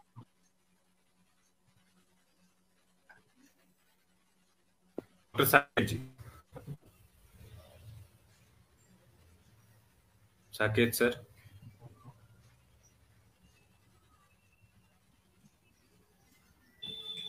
धन्यवाद। अरुण बाबू गोपालगंज के एक बहुत ही ख्यात समाज सेवी हैं और आपने बिजनेस के क्षेत्र में जो है एक बहुत बड़ा मुकाम हासिल किया। और कल रात आपसे मेरी बात चल रही थी, मैंने आपसे आग्रह किया था। और जो बौद्धिकता है, बहुत ही बौद्धिकता, जो मतलब उनकी बौद्धिकता जो है हम लोगों के लिए प्रेरक है। तो ऐसे अरुण बाबू को आप बहुत मैं अभिनंदन करता हूं कि आप हमें सुन रहे हैं। आप जैसे व्यक्ति अपना समय निकाल करके लाइव हमारे अतिथियों को सुन रहे हैं, इसके लिए आपको बहुत बहुत साधुवाद। जो वर्तमान राजनीति, जो जैसा कि तन्मय जी ने कहा कि अगर हम राष्ट्र को प्रथम मान करके चले, अगर देश हित को प्रथम मान करके चले, तो शायद हम इन समस्याओं से कुछ हद तक मुक्त हो सकते हैं। ये चीजें जो है ये मौलिक रूप से मानवीय स्वभाव का हिस्सा है। आप पूर्णतः जातिगत, धनगत, बाहुबलाधारित व्यवस्था को बदल नहीं सकते हैं। आप भ्रष्टाचार को भी पूर्णतः बदल नहीं सकते हैं, क्योंकि हमारी मानसिकता के कुछ हिस्से में एक चीज होती है जो हमको कहीं ना कहीं किसी के प्रति सिंपैथेटिक बनाती है, चाहे वो हम जाति के आधार पे बने, चाहे कौम के आधार पे बने, चाहे परिचय के आधार पे बने, चाहे क्षेत्र के आधार पे बने। तो ये चीजें कहीं ना कहीं व्यवस्था का हिस्सा रहेंगी, लेकिन अगर राष्ट्र प्रथम रहेगा तो ये चीजें गौण हो जाएंगी, नियंत्रित रूप में रहेंगी। तो मूल ये है कि इन चीजों को एकदम इनके अस्तित्व से आप इनकार नहीं कर सकते हैं। एक सामान्य ये लीजिए उदाहरण, मैं अपने बचपन से अक्सर देखता हूं कि हमें जब ईश्वर से कुछ पाना होता है तो हम कहते हैं हनुमान जी 1.25 किलो लड्डू चढ़ा देंगे, परीक्षा में पास कर दीजिए। तो यहां से एक जो मेंटलिटी, जो मानसिकता हमारे बचपन से डाली जाती है हमारे दिमाग में, तो अगर हनुमान जी को कुछ हम रिक्वेस्ट कर रहे हैं तो रिक्वेस्ट कर रहे हैं अगर लड्डू चढ़ाने का, तो वो कहीं ना कहीं से वो भी अनैतिक है, क्योंकि हम ईश्वर को प्रलोभन दे रहे हैं। हालांकि ईश्वर सब समझता है, वो हमारे प्रलोभन में नहीं आता है, वो हमारे कर्म के अनुसार कर्म फल देता है, लेकिन हम प्रलोभन तो देते हैं ना ईश्वर को भी। तो ये जो मानसिकता है ये हमारे व्यक्तित्व का हिस्सा बन जाता है बचपन से ही। तो इनसे पूर्ण रूप से मुक्ति जो है संभव नहीं है। फिर भी अगर राष्ट्र प्रथम होगा, राष्ट्र भाव प्रथम होगा, राष्ट्र चेतना हम में होगी, तो इन चीजों को काफी हद तक हम नियंत्रित कर सकते हैं। बस मेरा यही कहना है। धन्यवाद। जी जी, हरि व्यास जी, डॉक्टर हरि जी, खुद को अनम्यूट करिए। जी जी जी जी, ये अपना अंतिम चरण है। जी जी जी जी, बिल्कुल, मैं उसी तरह से बात कर रहा हूँ। देखिए, स्थितियां तो जो है आपके सामने है, सीए और एनआरसी के लिए जो शाहीन बाग बैठा था, 1 साल तक जो किसान आंदोलन हुआ था, जगह जगह इस तरह के हैंडलर्स है। पाकिस्तान में करीब 1400 ऐसे हैंडलर्स है जो वहां से हैंडल करके सोशल मीडिया का माहौल खराब कर रहे हैं। नक्सलवाद जब पहली बार कांग्रेस हार गई थी बंगाल में, तो उस समय वामपंथी दलों ने मिलकर के सरकार बनाई, फिर टूटी, फिर वापस बनी, अंततः कांग्रेस वहां से पराजित हुई। तो नक्सलवाद को पनपाने में भी कांग्रेस का बहुत बड़ा रोल है, जो बाद में माओवादी बन गए। अंततः वो बिल्कुल सशस्त्र आंदोलन हो गया। गड़बड़ियां तो हमने बहुत की। नेहरू के समय आपको ध्यान है कि रक्षा मंत्री मेनन साहब पे ही जीप कांड का आरोप लगा था। ये पहली सरकार है 2014 के बाद में जिस पे किसी मंत्री पे कोई इस तरह के भ्रष्टाचार का आरोप नहीं लगा। लेकिन सवाल यह है कि क्या जो हो रहा है वो पर्याप्त है? नहीं, क्योंकि हमारे यहाँ तो जो अभी अरुण कुमार सिंह जी क्या नाम है, उन्होंने जो सवाल पूछा वो उसके मूल में क्या छुपा हुआ है? क्या आप और हम चुनाव लड़ सकते हैं? नवीन भाई, हमें टिकट ही नहीं मिलेगा। हाँ, हमारी चुनाव लड़ने की औकात ही नहीं। उसके लिए जो खर्च करना है हमारे पास पैसा ही। इस राजनीति में कुछ अपवाद स्वरूप लोग ऐसे हुए हैं जिन्होंने पैदल घूम के भी प्रचार किया और चुनाव जीते हैं, लेकिन क्या वो आज हो सकता है? नहीं हो सकता। पहले तो इस कड़वे सच को मान लें। अब जब इसको मान लें तो मैं आपको एक याद दिलाना चाहता हूं, जो है तो कड़वी याद, लेकिन कई बार होता है ना, कड़वे के अंदर भी कुछ अच्छा छुपा हो। 1975 में हमारे यहाँ आपातकाल लगा। आपातकाल लगा, वही रेलें थी, वही इंजन थे, वही इंजन ड्राइवर थे, वही गार्ड थे, वही स्टेशन मास्टर थे, और गाड़ियां मजाल है कि 1 मिनट लेट हो जाए। जो एवरेज लेट होने का उस समय था वो 57-58 सेकेंड था। क्यों हो गया? क्योंकि नवीन भाई, भय के बिना प्रीत भी नहीं होती। अनुशासन के बिना आप किसी से राष्ट्र निष्ठा की आशा करो, ये नहीं होगा। इस देश के आम आदमी ने बहुत चोटें खाई है, धोखे खाए। जो जितने बड़े शब्द बोलता रहा वो उतना ही बड़ा मक्कार निकला। जो जितनी बड़ी देशभक्ति की बातें करता रहा वो उतना ही बड़ा देशद्रोही निकला, बिकता रहा। एक बार एमपी बनने के बाद में पूरी जिनकी पेंशन मिलेगी वो तो अलग, लेकिन पेंशन मिलेगी उससे 100 गुना तो आप एक बार एमपी बन के कमा लेंगे। ये धारणा मन में रख करके लोग टिकट ले। इसलिए अगर इसको करना है तो हमें कुछ प्रयास एक साथ करना पड़ेगा। अलग अलग किए तो सब फेल हो जाएंगे, वो एक साथ करने पड़ेंगे। और उसको साथ करने के लिए मैं आपको जापान का उदाहरण बताता हूँ। दूसरे विश्व युद्ध में आपको मालूम है हिरोशिमा नागासाकी पर बम गिरा और जापान तबाह हो गया, पूरी तरह से बिखर गया, रीढ़ की हड्डी उसकी टूट गई। कहीं समझ नहीं आ रहा था कि देश को खड़ा कैसे।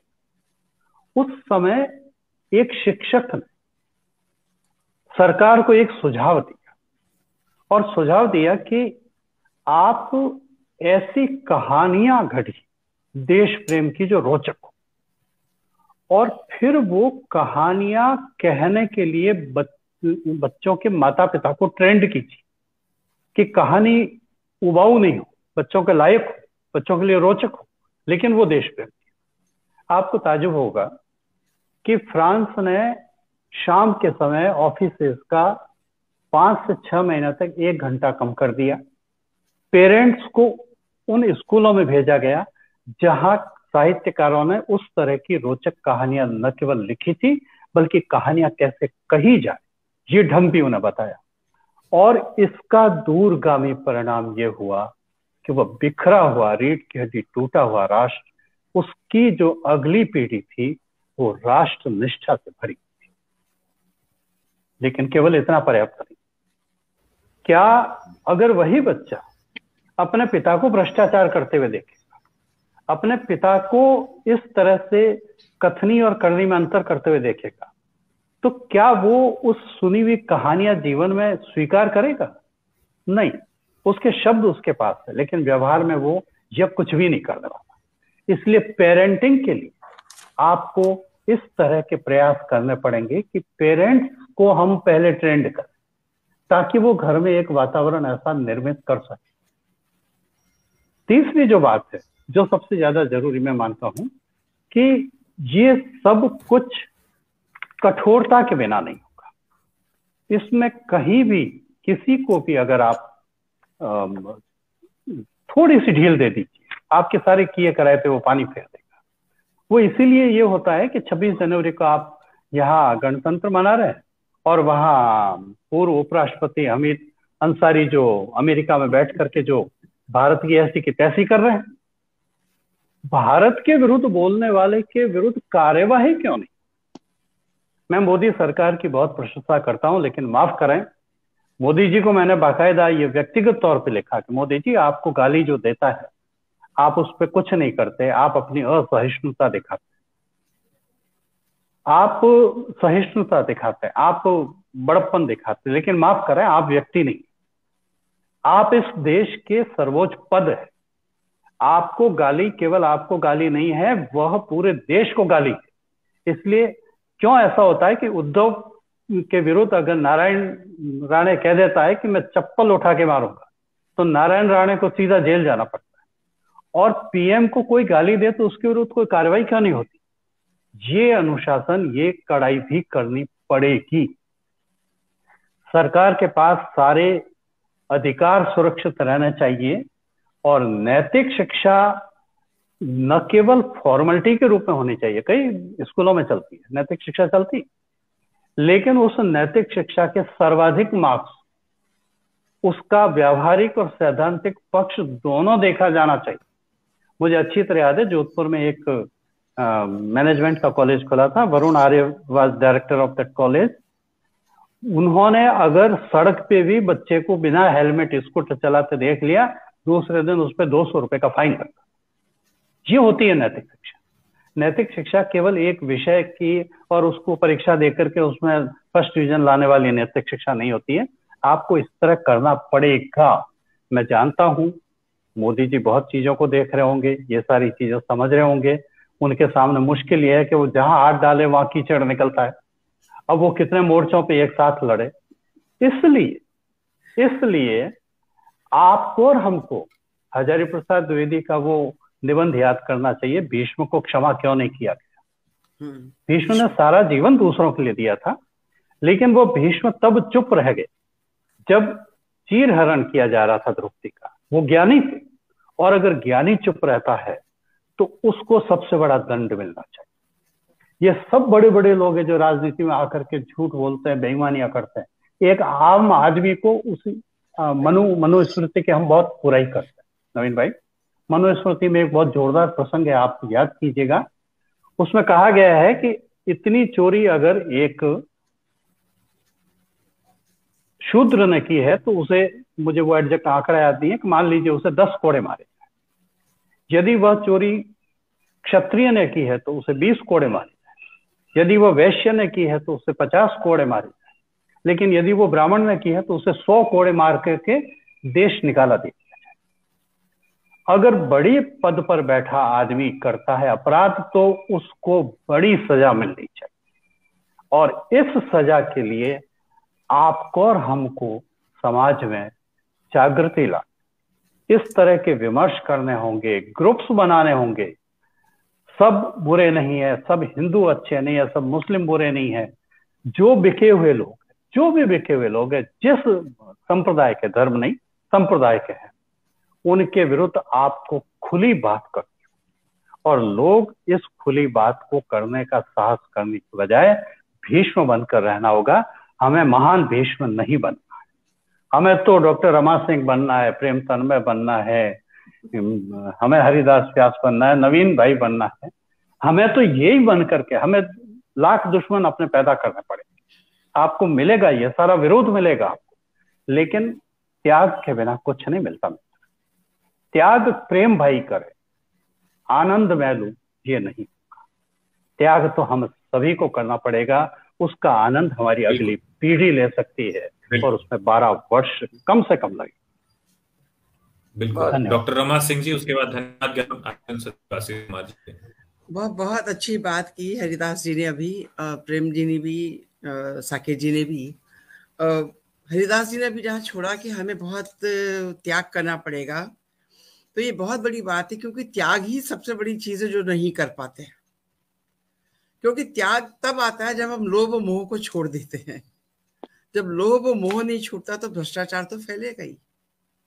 और ये भ्रष्टाचार भी, इसका अतिरेक तब हुआ, जहां तक मैं सोचती हूँ, कि जब देश में क्षेत्रीय पार्टियां आ गई। मंडल कमीशन के बाद क्षेत्रीय पार्टियां आई, और जो छोटे छोटे लोग निकल के आए, गाय दूते हुए, भैंस को दूते हुए, भैंस पे चढ़ते हुए, और जब वो आके एक नेता बन गए, और वहां से जो ये भ्रष्टाचार शुरू हुआ, असीम भ्रष्टाचार। आज उनके पास करोड़ों की संपत्तियां हैं।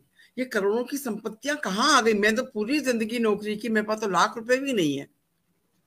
उनके पास जो करोड़ों की संपत्तियां हैं, ये संपत्तियां कैसे आई, इसके ऊपर ध्यान देने की बात है। एक जो एमएलए या एमपी या एक विधायक जब एक टर्म के लिए बन जाता है, तो उसके 500 से 5 लाख उसके पास उड़ाते हैं, और 5 लाख से उसके पास कितने करोड़ हो जाते हैं। इसका आज तक क्यों नहीं ध्यान दिया किसी भी सरकार ने कि इसके पास इतना पैसा कहाँ से आया? देखने की बात है। दूसरी चीज कि जितना हमारा संविधान है, जब इंदिरा गांधी संविधान में पंथ निरपेक्ष शब्द जोड़कर और पूरा संविधान बदल सकती है, संविधान के स्वरूप को बदल सकती हैं, तो आज हमारी सरकार को चाहिए कि संविधान में परिवर्तन करे। क्योंकि जब हम एक घर में रहते हैं, हमारा परिवार बढ़ता है। हम 35 करोड़ लोग थे, आज हम 1 अरब 40 लाख हो गए, और हमारा वही संविधान चल रहा है। आज हमारी जनसंख्या विस्फोट पे आ गई है, और संविधान वही चल रहा है। और ये सोचिए कि वो अभी आपने बात की कि नागरिकता बिल जो आ रहा था, इसके ऊपर तो हम बाद में चर्चा करेंगे कभी, पर इस प्रकार से एक प्रकार से रोक लगनी बहुत जरूरी है जनसंख्या के ऊपर। जब तक जनसंख्या पे रोक नहीं लगेगी, तब तक ये भ्रष्टाचार फैलता जाएगा। एक परसों में एक पढ़ रही थी कि एक आदमी मुसलमान है, वो कहता है जी मेरे पास तो पूरा राशन खाना नहीं पहुंचा ही नहीं मेरे पास, तो सिर्फ 2 लोगों का मिलता है। अरे तूने 2 शादियां की और तुम 19 लोग हो, 19 लोग किसके ऊपर बैठे हुए हो भाई? सोचने की बात है। तो वो आदमी चाहता है मैं फ्री में बैठूं और फ्री में मुझे सब चीज मिलता रहे। आपकी जो राजनीति चल रही है, हम आपको ये भी फ्री देंगे, ये भी फ्री देंगे, वो भी फ्री देंगे। आदमी को क्या निकम्मा बनाना है? आप उसे काम नहीं कराना चाहते, काम दीजिए ना। फ्री देने से क्या होता है? आप उसके अंदर जो एक चीज है जो वो कर सकता है उसको जागृत कीजिए कि भाई आप इस काम को कर सकते हैं, आप इस काम को कीजिए, तब आपके पास पैसा आएगा हाथ में, हम आपका इस प्रकार सहयोग कर सकते हैं। पर आप फ्री बिजली, फ्री पानी, फ्री शिक्षा, आप बच्चे को फेल मत कीजिए कि बच्चा जो है वो क्या कहते हैं आत्महत्या कर रहा है। हमने क्यों नहीं आत्महत्या की, हम तो इतनी बार फेल हो गए तो भी आत्महत्या नहीं की। ये माँ बाप जो बच्चे के ऊपर आ जाते हैं, हावी हो जाते हैं, तो बच्चे आत्महत्या करने चलते हैं और सरकार कहती है कि भाई अमेरिका का ग्रेडिंग सिस्टम यहाँ ले आओ, बच्चा आत्महत्या नहीं करेगा। वो ग्रेडिंग सिस्टम से क्या होता है कि 8वीं तक तो आप पास कर दो, 10वीं तक पास कर दो, इम्तिहान ही नहीं हो रहे। कोरोना में 10वीं में भी बच्चे वैसे ही पास हो गए, 12वीं में भी वैसे ही पास हो गए। जब वो आगे आएंगे तो क्या करेंगे, जब कुछ आता ही नहीं है तो बेरोजगारी भी फैलेगी जहां वो जाएंगे। क्योंकि आजकल सरकारी नौकरी का, मैं तो कॉलेज में रही हूं तो वहां का हर बच्चा चाहता था मैम मुझे सरकारी नौकरी मिल जाए। क्यों? क्योंकि तनख्वाह तो मैं अपने पास रखूंगा, ऊपर के पैसे से घर गृहस्थी चलेगी।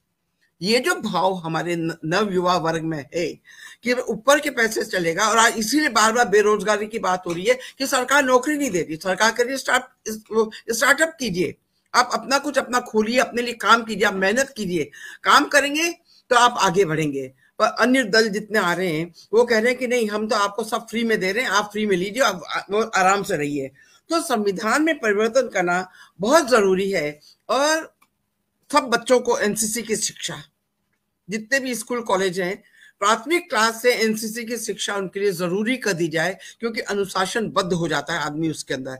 और अगर वो नहीं कर सकते तो 10 साल के लिए मोदी जी को चाहिए कि इमरजेंसी ले आए और उसके अंदर सब कुछ ठीक हो जाएगा, उसके बाद सब आगे बात बढ़ेगी। अरे रमा जी आपने हमारे दिल की बात कह दी, रमा जी दिल की बात कह दी आपने।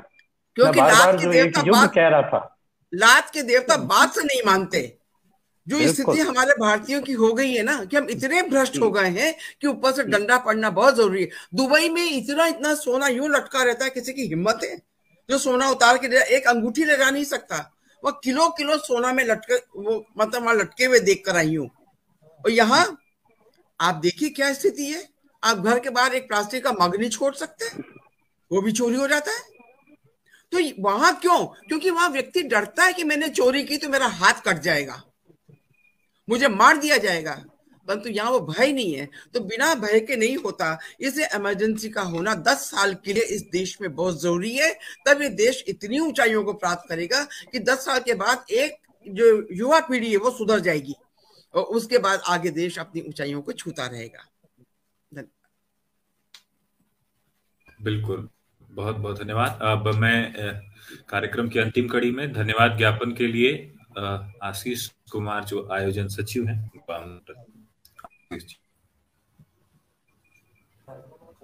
धन्यवाद नवीन तिवारी भैया। वर्तमान परिप्रेक्ष्य में राष्ट्रनिष्ठा विषयक इस ई परिचर्चा का आयोजन बड़े ही सफल रूप में संपन्न हो रहा है और इस ई परिचर्चा के माध्यम से हम सभी को देश के ख्यातिलब्ध विद्वानों को सुनने का अवसर भी प्राप्त हुआ।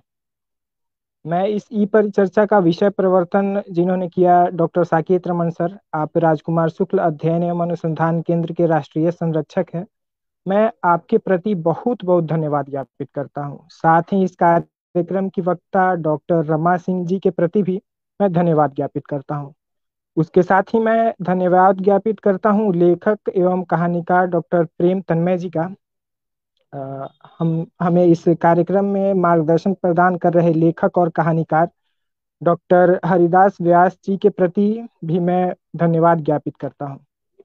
आखिर में मैं धन्यवाद ज्ञापित करना चाहूंगा राजकुमार शुक्ल अध्ययन एवं अनुसंधान केंद्र के राष्ट्रीय संयोजक श्री नवीन तिवारी जी का, जिन्होंने मुझे इस कार्यक्रम में धन्यवाद ज्ञापन करने का अवसर प्रदान किया। मैं आप सभी विद्वत जन के प्रति राजकुमार शुक्ल अध्ययन एवं अनुसंधान केंद्र की ओर से धन्यवाद ज्ञापित करता हूं। साथ ही आपका हरकारा के इस ऑनलाइन माध्यम से जुड़े सभी दर्शकों का हार्दिक अभिनंदन एवं धन्यवाद ज्ञापित करता हूं। धन्यवाद। बहुत बहुत आभार आशीष जी। चूंकि एक प्रश्न आया अंत में मैं उसको क्लोज कर रहा हूं और यह कार्यक्रम हमारा आज संपन्न हुआ है। एक प्रश्न था, आप सब एक ही विचारधारा के विद्वान यहाँ बैठे हैं, तो हमने प्रयास किया था कि किसी अन्य विचारधारा के लोगों के साथ भी राष्ट्रनिष्ठा पर चर्चा करें, पर राष्ट्रनिष्ठा पर चर्चा करने के लिए कोई अन्य तैयार नहीं था। और चूंकि हम यह परिचर्चा अपने परिवार में कर रहे हैं और आपका हरकारा का जब उद्देश्य आप पढ़ेंगे प्रथम पंक्ति पर तो उसमें लिखा है कि राष्ट्रनिष्ठ बौद्धिक विचारकों के संदेश को आप तक पहुंचाएगा आपका हरकारा। आपका हरकारा का जो हमारा टैगलाइन है वो यही है कि राष्ट्रनिष्ठ बौद्धिक विचारकों के संदेश को आप तक पहुंचाएगा। हरकारा मतलब डाकिया होता है। हमने हरकारा को डाकिया से भी लिया है और हरकारा को भगवान शिव से भी लिया है। भगवान शिव जो हर हैं और जो ओंकार का गुंजायमान होता है, जो उनकी चर्चा होती है, ये दोनों जगह से हमारा हरकारा प्रेरित है। और इसीलिए हम राष्ट्रनिष्ठ बौद्धिक विचारकों के साथ सामान्यतः बैठते हैं और चर्चा करते हैं। हमने और अन्य लोगों को भी प्रयास किया, पर वो यहाँ आकर वो भी बदल जाते हैं, या फिर बोलते ही नहीं या फिर वो बदल जाते हैं। तो आगे भी जो लोग हमारे साथ जुड़ना चाहेंगे उन सभी का अच्छी बात है। उन सभी का स्वागत है। आपका हरकारा देख रहे थे, बहुत बहुत धन्यवाद, आभार। Thank you. नमस्कार।